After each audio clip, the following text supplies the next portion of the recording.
Mateus capítulo 5, versículo 6. Vamos ler juntos a palavra de Deus? Vamos lá, juntos. Bem-aventurados os que têm fome e sede de justiça, porque serão saciados. Mais uma vez. Bem-aventurados os que têm fome e sede de justiça, porque serão saciados. Meus irmãos, nós estivemos aqui na semana passada com a parte 1 dessa mensagem, seguindo nossa série O Sermão do Monte. E estamos agora estudando as bem-aventuranças. Para quem não acompanhou, não teve a oportunidade de ouvir as mensagens anteriores, Jesus Cristo, com seu ministério glorioso, poderoso, de muitos milagres, de uma vida santa, um homem que todo mundo percebe que é um homem santo, um profeta poderoso, um homem que cura enfermos, é um homem que já tinha realizado milagres aqui, já tinha feito aqui a transformação da água em vinho, alguns milagres já tinham acontecido, e ele está muito conhecido no norte de Israel, na região da Galileia. Então multidões já estão indo atrás dele, e ele está agora, desde o capítulo 4, mais ou menos na metade do capítulo, até esse momento, ele está dizendo assim: meus irmãos, meus queridos ouvintes, se vocês querem ser meus discípulos, vocês precisam se arrepender e crer nesse evangelho, nessa boa nova de salvação. Vocês precisam, para que o reino de Deus se estabeleça.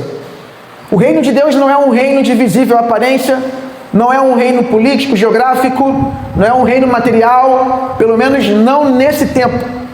Jesus está inaugurando um reino que já começou, mas ainda não se consumou.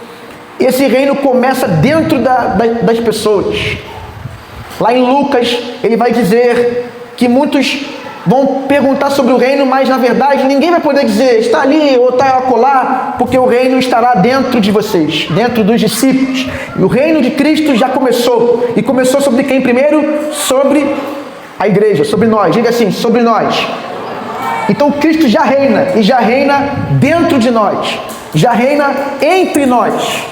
Mas sabemos que esse reino não se resume à igreja. A igreja não é o reino de Deus. A igreja é uma agência do reino de Deus. O reino de Deus já também domina todo o universo, mas ainda não foi consumado. Ele está sobre o Brasil. Não tenha medo da política brasileira, porque quem reina sobre o Brasil é Jesus Cristo, amém, irmãos? Não tenha medo do amanhã, não tenha medo do futuro. Isso aqui pode virar o que for. A igreja não vai parar e o reino de Deus não vai deixar de avançar. O Senhor continua no trono e reina. Quando Jesus subiu aos céus, ele subiu para se assentar à direita de Deus Pai, e ele é o Cordeiro que foi morto, mas ressuscitou. E agora nós, igreja, proclamamos o seu reino, proclamamos o seu evangelho, até que ele venha. Quando ele vier, ele virá não mais como um cordeiro, mas como o quê? Como o leão da tribo de Judá. Ele vem para julgar, vem para reinar, vem para consumar a salvação dos crentes, vem para estabelecer a vitória final sobre o mundo, sobre Satanás, sobre o pecado. Jesus Cristo no final vence, amém, irmãos? O evangelho, a Bíblia inteira é sobre essa mensagem. Jesus vence no final. Jesus está vencendo. Jesus continua a vencer. Mas aqui no texto de Mateus 5, ele é um homem de Nazaré. Ele é um homem do Oriente Médio. Ele é um homem sem beleza aparente.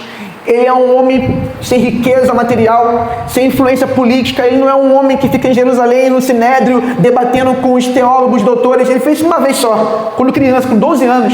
Mas depois ele não voltou mais para lá para ficar demonstrando sabedoria. Até porque nem foi lá para isso. Ele foi para dar testemunho de quem ele era. O Filho de Deus. Com 12 anos, sentando com os doutores da lei. Quem deveria ter uma sabedoria dessa a não ser o próprio Deus encarnado, o Emanuel, Deus conosco? Mas quando ele está agora, já na sua fase adulta, cumprindo seu ministério diante do público, diante de toda Israel, ele, nesse ministério público, sobe ao monte da Galileia, e lá no monte, as multidões se aglomeram. Capítulo 5, versículo 1. Ao ver as multidões, Jesus subiu no monte, ou ao monte.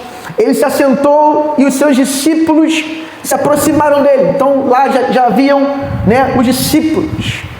Eles então se sentam mais de perto, mas as multidões aglomeraram ali. A prova disso é que no final do capítulo 7 vai se dizer que todos se maravilharam da sua doutrina. Todos quem? Todos os reunidos ali, as multidões. E aí diz o texto: então ele passou a ensiná-los. Jesus se assentou para ensinar.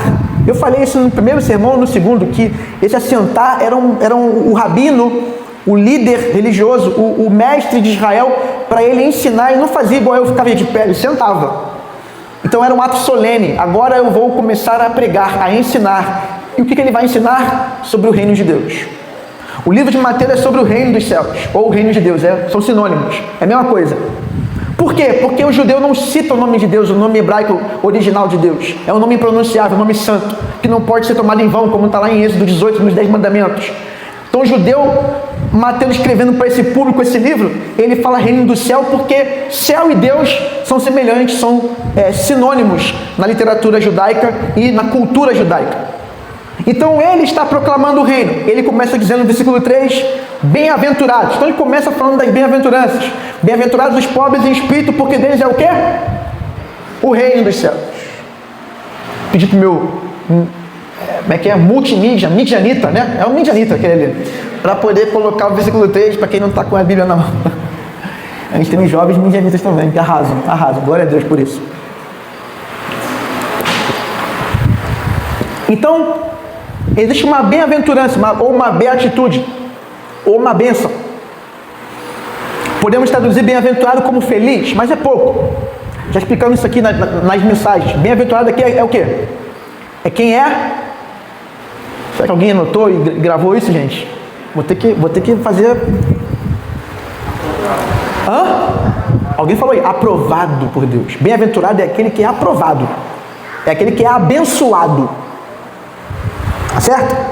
É aquele que vive de tal forma que Deus olha para a vida dele e diz, esse está aprovado. Abençoado não é o que tem. Abençoado é quem é. Quem tem caráter e frutos espirituais. Amém, irmãos? Na ótica do Evangelho. No mundo, abençoado é quem tem, né? Rapaz, recebi uma benção, carro do ano. Recebi uma benção, uma viagem para Cancún. Esse é o contexto de bênção, inclusive no meio evangélico. Tem muito crente que está atrás da bênção, matéria, não quer a bênção existencial, espiritual, não quer a bênção de conhecer a Deus, de ter intimidade com Deus, de andar com Deus e de dar frutos nele. Mas Jesus está chamando agora os seus discípulos. Aqui é um convite para o discipulado. Quem quer me seguir? Eu tenho um ensino, eu tenho uma doutrina. E ele começou a doutrina dele falando sobre o reino. E ele começa dizendo que, olha, os aprovados por Deus, os meus discípulos, cidadão do reino dos céus e embaixadores do reino de Deus, os meus discípulos, a minha igreja, a minha assembleia, o meu ajuntamento, a minha eclésia, chamados para fora do comodismo, para agora uma grande responsabilidade diante de Deus, do seu povo e do mundo. Eles são pobres em espírito. O que significa isso? Reconhecer a sua falência espiritual, reconhecer que sem Deus nada somos, reconhecer que dependemos de Deus para tudo, irmãos, tudo, principalmente para ser quem Ele nos chamou para ser, filhos dele. Esses que reconhecem que não são nada sem Deus, esses que dependem de Deus para viver, esses que sabem da sua incapacidade de crescer espiritualmente sem a ação prévia do Espírito, são pobres em espírito. Mas a promessa ou a recompensa de ser pobre de espírito, qual é, irmãos? Deles é o reino. O reino, então, é dos pobres, não dos pobres financeiramente, dos pobres em espírito. Porque você pode ter pouco dinheiro e ser arrogante, né? E essa que não precisa de Deus, né? Tem muita gente que é pobre, mas busca Deus na necessidade. Quando a necessidade é atendida, beijo, Deus, vou voltar para a minha vida. Não. Os pobres em espírito são ricos espirituais porque são enriquecidos pela graça de Deus. Deles é o reino. Deles vem a provisão de tudo. Essas são pessoas, então, que dependem de Deus. Por isso são supridas por Deus. Amém, irmãos? Só pode viver isso aqui pelo Espírito. Isso aqui é para quem é igreja, para quem é nascido de novo. Isso aqui é para quem é nova criatura. Isso aqui é para quem tem o Espírito Santo habitando dentro. Isso aqui, a mente natural, o olhar carnal e humano não vai dimensionar. Não é sobre a sua capacidade de ser religioso, não é só sobre a sua capacidade de frequentar a igreja, não é sobre a sua capacidade de cumprir ritos ou doutrinas e dogmas. Não, é a capacidade do Espírito dentro de você, de formar Cristo em você. E Cristo dependia do Pai para tudo. Eu não faço nada que eu não vi meu Pai fazer. Tudo que a minha comida é fazer a vontade do Pai. Jesus está o tempo inteiro com a sua vida orientada para a glória do Pai. E ele fala: os meus discípulos são pobres em espírito, também vivem dessa maneira. Deles é o reino. Agora, qual é a segunda bem-aventurança? Versículo 4. Não é isso? Bem-aventurados os que choram. Os que choram porque perderam emprego, porque perderam ente querido, porque perderam renda, porque perderam saúde, porque perderam a final da Libertadores. Tomara que não, né, irmão? Está repreendido. Estou brincando. Irmãos, não. Os que choram são os pecados. São pessoas com o coração quebrantado. São pessoas que não estão muito ocupadas em ver erro alheio, porque estão muito ocupadas olhando para si, diante da santidade de Deus e falando: tem coisa errada aqui. Eu preciso mudar, eu preciso ser mais santo, eu preciso deixar esse mal, eu preciso falar menos, sentir essas coisas, eu tenho que abandonar sentimentos que não glorificam o meu Deus. Então há uma tristeza pelo pecado, é arrependimento. Bem-aventurados os arrependidos. Esse é o texto, esse é o sentido do texto.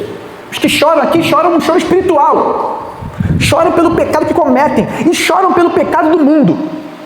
Portanto, veem os efeitos do pecado no mundo e não ficam com o coração altivo, como se não fossem pecadores também, mas olham com misericórdia e choram também pelos pecados do mundo. Quando percebem alguém nas drogas, ou na bebida, ou se afastando de Deus, não ficam com aquele sentimento de superioridade, de orgulho, dizendo: ainda bem que eu não sou assim. Isso é o fariseu naquela parábola de Jesus, do fariseu e publicano. O fariseu diz: graças te dou, Senhor, porque eu não sou pecador como aquele homem, aquele publicano, vendido para o Império Romano, que extorque o povo judeu. Está lá o publicano, o pecador, fazendo assim, batendo no peito diante do Senhor, falando: tem misericórdia de mim, porque eu sou pecador. Bem-aventurados são esses publicanos que sabem do seu pecado. A Bíblia fala, Jesus vai falar em Mateus. Se você ler o livro todo, ele vai falar assim: olha, cuidado, porque lá no final, prostitutas e publicanos vão entrar no reino dos céus. E muitos religiosos vão ficar para trás. Muita gente que frequenta igreja, que sabe de Bíblia, que está no hall de membros de igreja, que vai falar que fez muita coisa para Deus, irmão, se não tiver coração quebrantado, se não tiver uma vida de arrependimento, de humilhação diante do Senhor, lá na frente. O próprio Sermão do Monte vai denunciar esse problema, né? Lá no capítulo 7 ele vai falar: querido, entra pela porta estreita, porque apertado é o caminho que conduz à perdição. E muitos vão dizer no final: Senhor, Senhor, em teu nome profetizei, em teu nome falei, em teu nome fiz. E o Senhor vai falar o quê, irmão? Você lembra desse texto? Apartai-vos de mim, malditos, praticantes do pecado, da iniquidade. Então, o texto está falando assim: olha, feliz, ou melhor, abençoado é quem chora os pecados seus e do mundo, e que tem misericórdia dos pecados dos outros. Eu estou explicando, irmãos, eu sei que quando eu faço isso eu perco um tempo. Mas eu sei, assim, o ministério pastoral, a gente não pode, eu não vou conseguir ministrar para quem já está vindo toda quarta-feira, percebendo pessoas que não estão vindo. Aí eu tenho que contextualizar o máximo que eu puder, irmão. Nem que isso me traga um custo de ir para uma parte 3, mas assim, porque mais importante da gravação, das pessoas que vão ouvir a gravação, as pessoas que estão na igreja e que vieram ouvir uma palavra que está numa sequência, às vezes, eu não ouvi nada, e agora? Estou te dando todo o contexto do que nós pegamos nas últimas quartas-feiras. Mas bem-aventurados são quem? Os mansos. Quem são os mansos, irmãos? Detalhe, versículo 4 ainda: bem-aventurados que choram, aprovados por Deus são os que choram, abençoados por Deus são os que choram, porque serão... Cada bem-aventurança traz consigo uma recompensa. A recompensa de quem chora o pecado é consolo do Espírito. E um dia, irmãos, esse mundo de pecado vai passar. Um dia os nossos pecados vão passar.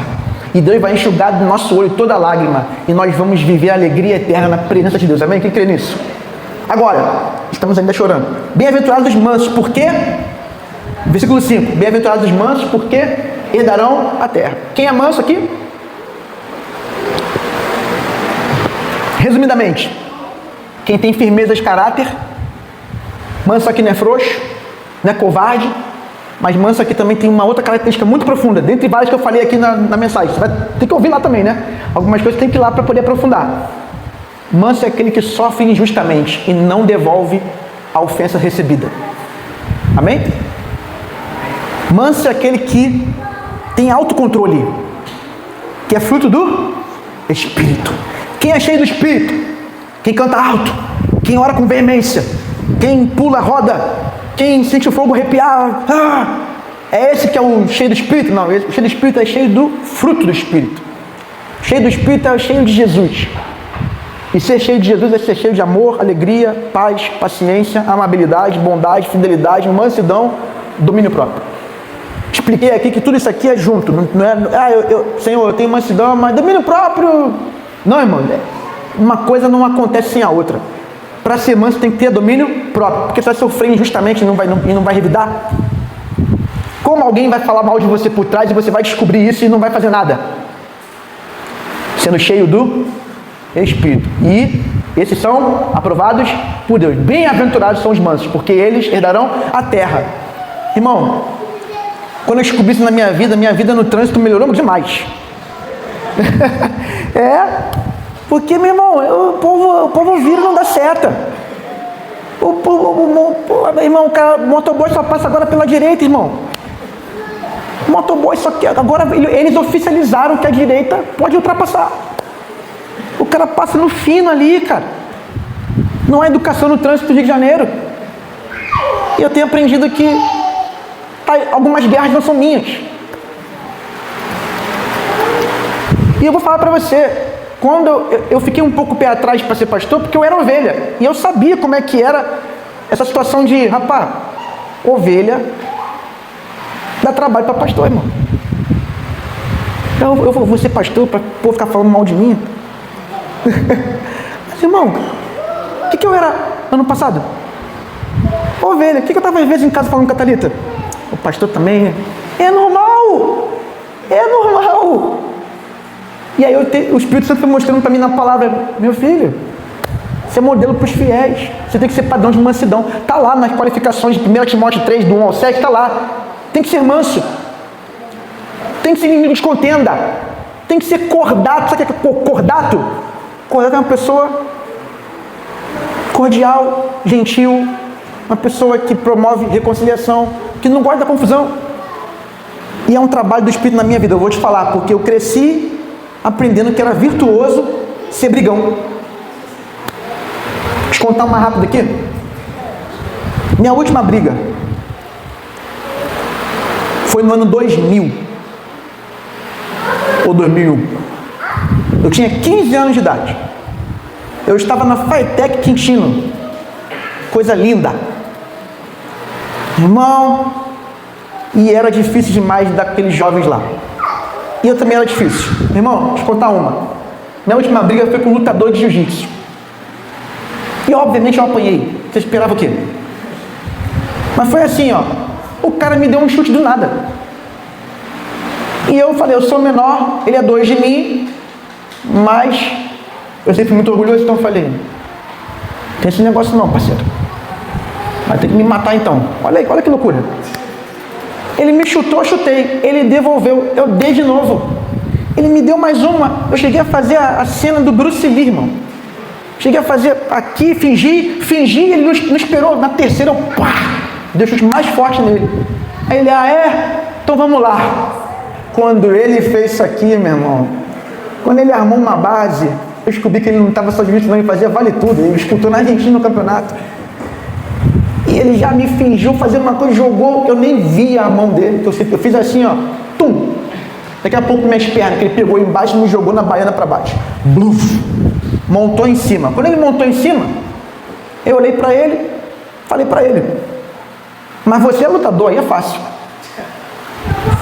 Ele me arrastou ainda para fora da sala, mas olhou assim e falou, pô, o que eu estou fazendo com o cara, com um frango, menos 2 de mim?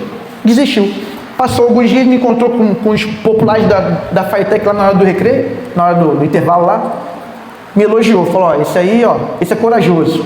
Minha última briga. Eu cresci no ambiente de briga. Eu fui adolescente nos anos 90. Os jovens dos anos 90 iam para Grêmio Realengo, barreira, 7-7 contra...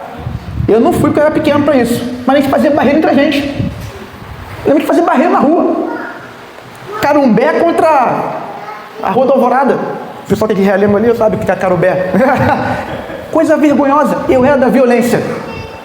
Isso me chamou para ser pastor. Hoje eu tenho aprendido e tenho que aprender cada vez mais a sofrer ofensa, não revidar. Tem que ser manso. Mas a mansidão aqui não é só para o pastor, é para o discípulo. Ele chama a igreja para ser mansa. Aqui é quem nós somos, é a nossa característica. Irmãos, eu nem comecei aqui. Mas agora eu vou falar. Porque bem-aventurados são os que têm fome, sede de justiça. Os próximos 10 minutos eu vou desenvolver um pouco mais com você aqui. Vamos lá. O que é essa justiça? Então vamos ao ponto. Eu expliquei semana passada o que não é. Você vai ter que ouvir lá a mensagem da semana passada. Mas eu comecei falando na semana passada o que é justiça aqui. Porque o ponto aqui é: bem-aventurados os que têm fome e sede de justiça. Que justiça é essa? Do STF? Justiça o quê? Social? Política? Qual é essa justiça aqui? Justiça da vara de Bangu, de Campo Grande? Não. A Bíblia, comentada pelo Martinho Lutero, Bíblia da Reforma, vai dizer assim, ó: fome e sede de justiça é um desejo fervoroso pela justiça de Deus. E vai citar Isaías 51. Depois você anota aí e lê com calma. Isaías 51, versículo 5, vai dizer dali por diante: perto está a minha justiça, aparece a minha salvação, e os meus braços dominarão os povos, e as terras do mar me aguardam, e no meu braço esperam. E por aí vai. No final vai dizer, lá no versículo 8: mas a minha justiça durará para sempre, e a minha salvação para todas as gerações. Isaías 51, do 5 ao 8.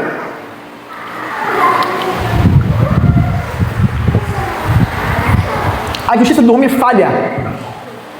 A justiça do homem é pecaminosa. Juízes podem e vão julgar errado muitas vezes, vão julgar mal. A justiça de Deus não. Ela é santa. Ela é perfeita e eterna. Na Bíblia da Fé Reformada, há a seguinte definição: os que buscam a justiça de Deus recebem o que desejam, não os que vivem confiantes em sua própria justiça. Isso aqui também concorda um pouquinho com Genebra, que eu falei semana passada. Então, esse entendimento aqui é você ter fome e sede da justiça de Deus. E para você ter essa fome, que é um desejo, né? Você precisa abdicar da sua própria justiça. Lá no comentário cultural do Novo Testamento, que é um livrão que eu tenho lá no gabinete, ele vai contribuir com a gente da seguinte maneira: os judeus entendiam que Deus também satisfaria as necessidades de seu povo no reino futuro. Então os judeus já pensavam no reino futuro. Isaías 25, versículo 6: o Senhor dos Exércitos dará neste monte de Sião a todos os povos um banquete de coisas gordurosas, uma festa com vinhos velhos, pratos gordurosos com tutanos e vinhos velhos bem qualificados. Assim como lhes havia provido no Egito, quando os libertara pela primeira vez, lá em Deuteronômio 6, versículo 1, ou melhor, 11, vai falar sobre isso também, sobre essa libertação de Deus do seu povo. No entanto, o maior objeto de desejo deve ser Deus. Agora eu quero que você entenda isso aqui. Jesus está falando que abençoados por Deus são os que têm fome e sede de justiça que provém de Deus. Portanto, meu irmão, essa não é uma justiça humana. John Stott, no seu livro O Sermão do Monte, contra a cultura cristã, vai dizer: voltando os olhos para trás, podemos ver as 4 primeiras bem-aventuranças. Podemos ver que as 4 primeiras bem-aventuranças, então inclui pobre de espírito, choro, mansidão e fome e sede de justiça, revela uma progressão espiritual de grande sentido lógico. Cada passo conduz ao seguinte e depende do anterior. Não tem como você chorar se você não for pobre de espírito. Amém? Não tem como você ser manso se não for quebrantado de coração ao ponto de se humilhar e chorar e confessar seus pecados. Não tem como ter fome e sede de justiça se você não tiver mansidão. E por aí vai. Começando, temos de ser humilde de espírito, reconhecendo nossa falência total de Deus. Depois temos de chorar por causa disso, por causa dos pecados nossos e também por causa do pecado que é a corrupção de todo mundo. Terceiro, temos de ser mansos, humildes e gentis para com os outros. E quarto, temos de ter fome e sede de justiça, pois de que vale confessar e lamentar o nosso pecado ou reconhecer a verdade a nosso respeito diante de Deus e dos homens, se pararmos aí? Vou repetir. Pois de que vale confessar e lamentar o nosso pecado ou reconhecer a verdade a nosso respeito diante de Deus e dos homens, se pararmos aí? A confissão do pecado deve levar à fome de justiça. Então, aqui eu tenho já um indicativo do que significa ter fome e sede de justiça. Qual é essa justiça, irmãos? Você percebeu aqui? Pecado, justiça. Abra sua Bíblia aí em 1 João capítulo 1. Para quem tiver dificuldade, bota na tela aí, Jéssica, por favor. 1 João capítulo 1, versículo 9.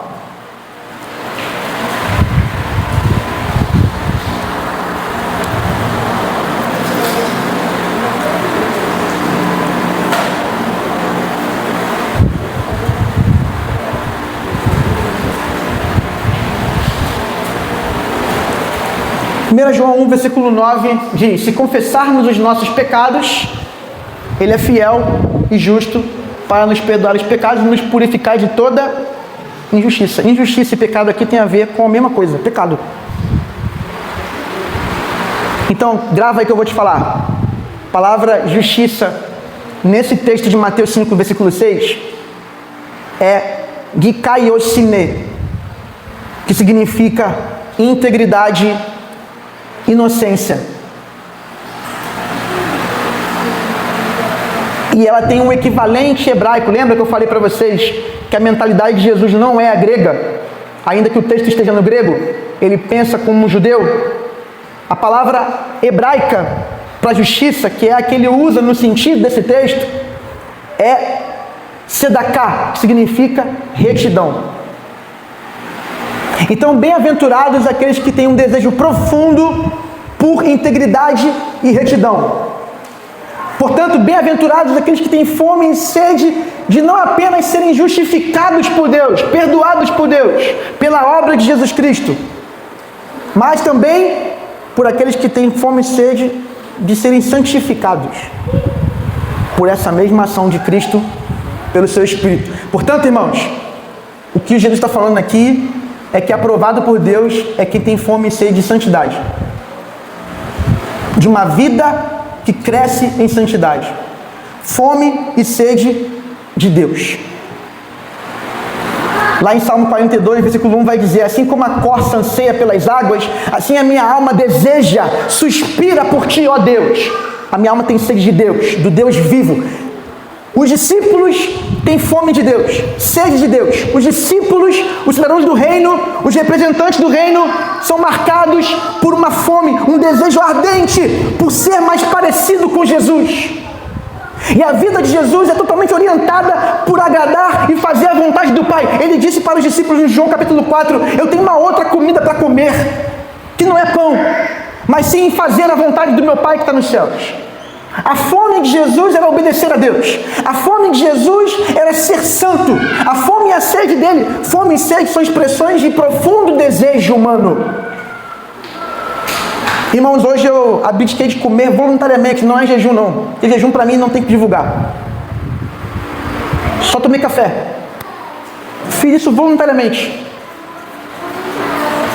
Já estou com a barriga doendo. Ainda não é fome, mas é um sintoma de um desejo de comer. Lembra do filho pródigo? Ele não ficou lá desejando a comida dos porcos, né? Aquela lavagem dos porcos. Quando ele chegou nesse nível, ele fez o quê? Voltou para onde? Para a casa do Pai. Bem-aventurados os que têm fome e sede de voltar para a casa do Pai. Bem-aventurados que têm fome e sede, estão desesperados por serem mais semelhantes a Jesus, que é a imagem do Pai. Deu para entender, irmão, a profundidade disso? Eu não vou nem avançar, não vai ter parte 3 não. Porque eu acabei de te ensinar o que é fome e sede de justiça. E essa fome e sede de justiça começa na tua relação com o Pai. Mas naturalmente, estou pregando, meu filho, agora não dá, calma, relaxa. Depois conversa, tá bom? Tá, ele falou tá. Gente, começa na tua relação com o Pai, mas depois, naturalmente, vai se estendendo às demais relações. Porque, irmão, sabe qual é a esperança desse mundo ter menos guerra, ter menos fome, ter menos injustiça, menos violência, mais alimento, mais renda? Sabe qual é a esperança disso? Mais pessoas convertidas ao Pai. quanto mais santidade, menos efeitos do pecado. Porque o mundo é o mundo que é. Porque o pecado está cada vez mais crescendo. Nos últimos dias, por aumentar a iniquidade, por se multiplicar a iniquidade, o amor de muitos. Então, aumentou o pecado, diminui o amor. Aumentou o amor, diminui o pecado. O amor é Cristo. Cristo em nós nos faz crescer na semelhança com o Pai. Isso mata o poder do pecado. Amém, irmãos? E diz a palavra, aprovados por Deus, abençoados, são os que têm fome e sede de ser santo. Você vai precisar, irmão, fazer uma coisa, eu não vou poder mais seguir aqui os bolsos não, mas depois, um dia eu prego mais profundamente, isso tudo que está aqui, tem 1 milhão de coisas aqui. Eu estou resumindo mesmo, porque eu quero parar hoje. Eu vou encerrar hoje essa parte 2. Irmãos, você precisa ter uma vida comprometida em lutar contra o pecado, não porque isso vai te levar para o inferno, mas porque isso te impede de conhecer mais o Senhor. Oséias falou para o povo de Israel, para o povo de Judá, melhor dizendo: vocês estão pecando e fazendo sacrifícios para remover esse pecado, expiar, perdoar o pecado, para voltar a pecar. Mas lá no capítulo 6, se eu não me engano, versículo 1 em diante, ele vai dizer: conheçamos e prossigamos em conhecer o Senhor. Vai abrir esse texto aqui? Abre aí rapidinho, Oséias 6. Meu Deus. O relógio é inimigo de pastor que quer aprofundar a Bíblia, o texto. Quer aprofundar o ensino. Oséias 6. O que essa palavra vai dizer? Veja, versículo 1. Venham e voltemos para o Senhor, porque Ele nos despedaçou, mas vai nos curar. Ele nos feriu, mas vai atar as feridas. Depois de 2 dias nos dará vida, ao 3º dia nos ressuscitará. Olha que indicação aí com o Evangelho. E viveremos diante dele. Agora, versículo 3, conheçamos, tem uma música assim, né? Conheçamos e prossigamos em conhecer o Senhor, como o amanhecer, a sua vinda é certa. Ele descerá sobre nós como chuva fora de época que rega a terra. Ou seja, quem quer conhecer mais o Senhor, diz a promessa da recompensa da bem-aventurança: os que têm fome e sede de justiça serão fartos. Quem quer prosseguir conhecer o Senhor, ele virá como a chuva. Aleluia! Quanto mais você quer de Deus, mais Deus quer te dar dele. Quanto mais você quer ser como Jesus, você quer ser mais manso, Ele tem mansidão para você.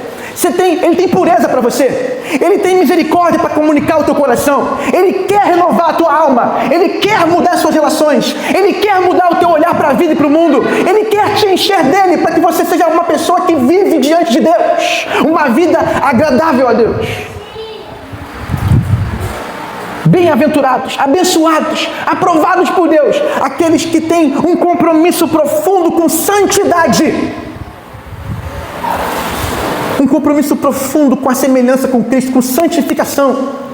Meu irmão, em outras palavras, para eu poder encerrar de vez esse negócio que o pastor falou, que já vai encerrar 3 vezes, 10 vezes, é porque eu não quero parar. O problema é esse: vem, meu filho, você tem que vir, aí você não vem tocar, eu esqueço também, quero pregar mais. Vou até beber uma água, meu subido está tão lindo hoje.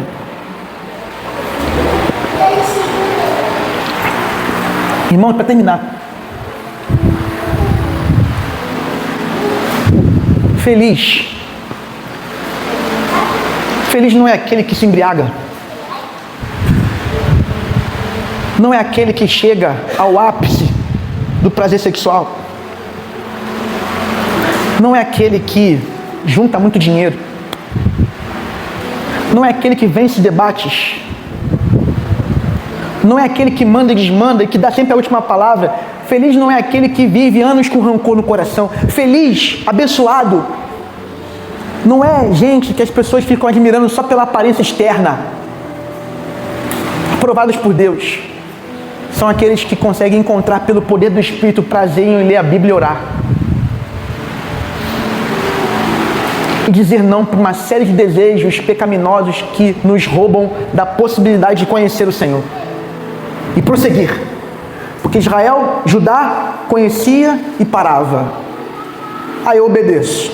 Agora eu desobedeço para ele me perdoar e eu voltar a obedecer. Mas eu fico sempre assim, ó o passo. Para frente, para trás. Eu cresço e fico mais fraquinho. E diminuo. Não. O texto está falando assim, ó. Olha o pastor tentando ilustrar com a vida dele. Conheçamos e prossigamos em conhecer o Senhor. O Senhor nos chama para ser assim, bem-aventurados, abençoados, aprovados por Ele, crescendo no conhecimento.